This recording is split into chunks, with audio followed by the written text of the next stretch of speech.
Serial जाने अनजाने हम मिलेने में आ गया है बहुत ही धमाकेदार ट्विस्ट। जी हाँ, आप आने वाले ट्विस्ट में देखने वाले हैं कि यहाँ पर अब जो शारदा है और वीरू, वो दोनों ही पुलिस की कैद से भाग निकले हैं।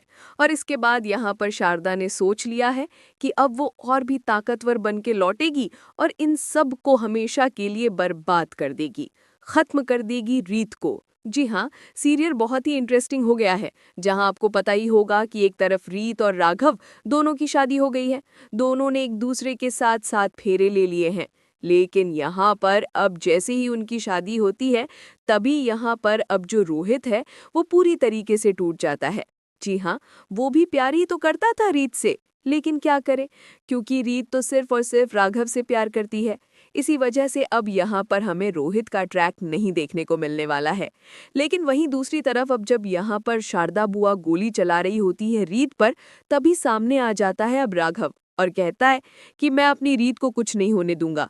जिसके बाद अब जैसे ही राघव पर गोली चलने वाली होती है, तभी सामने आ जाती है कीर्ति और वो गोली जा लगती है कीर्ति को। जी हाँ, हॉस्पिटल जाने के बाद उसकी जान खतरे में पड़ जाती है। डॉक्टर्स कह देते हैं कि इनका बचना बहुत ही ज्यादा मुश्किल है।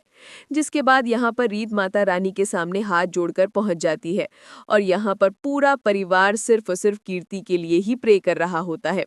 यहाँ पर अब कीर्ति तो होश में आ जाएगी, लेकिन यहाँ पर अब उसकी शादी शादी होने वाली है ध्रुव के साथ। जी हाँ, यहाँ पर ध्रुव उसे अंगूठी पहनाएगा, उसकी मांग भरेगा, उसे अपनी पत्नी बना लेगा।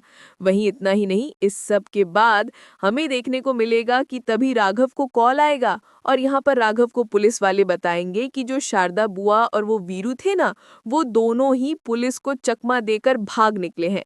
जिसके बाद यहाँ पर अब रीत पूछती है कि क्या हुआ, किसका फोन आया है। तभी वो सारी बात बता देता है और यहाँ पर अब जो बुआ जी है वो बहुत ही खुश हो रही होती हैं और सोचती हैं कि अब दिखाती हूँ मैं इन लोगों को कि मैं क्या कर सकती हूँ। इन्हें लगता है ना मैं कमजोर हूँ, नहीं, मैं सूर्यवंशी हूँ, मैं शारदा सूर्यवंशी हूँ और इस बार मैं और ताकतवर होके लौटूंगी और इन लोगों को सबक सिखाऊंगी। तो अब देखना इंटरेस्टिंग होगा कि आखिर शारदा बुआ कैसे और किस पर सबसे पहले वार करने वाली हैं। तो भाई, आप कितने एक्साइटेड हैं इस ट्विस्ट के लिए और रोहित के लिए क्या कहना चाहेंगे? आप हमें कमेंट बॉक्स में जरूर बताएं।